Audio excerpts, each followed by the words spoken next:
Aries, my fire babies, positive vibes, motivation, inspiration, elevation, love, light, positive energy, goodwill, peace and healing, abundance and prosperity all your way.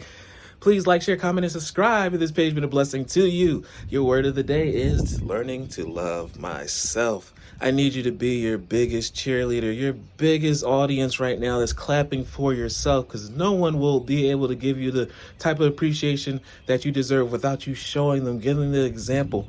People will treat you, people will celebrate you the way that you treat yourself and celebrate yourself. You can't ask for more than that. You can't ask anyone to treat you better than you're able or willing to treat yourself. So learn to love yourself.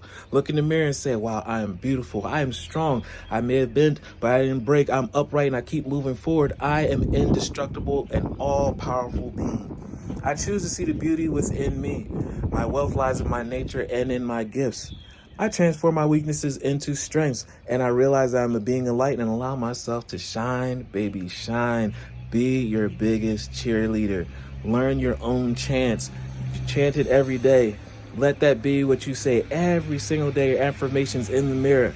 So if you feel better, you think better. Therefore, your life shall become better. Love you. Love one another. Be kind to one another. Love yourself. I love you too.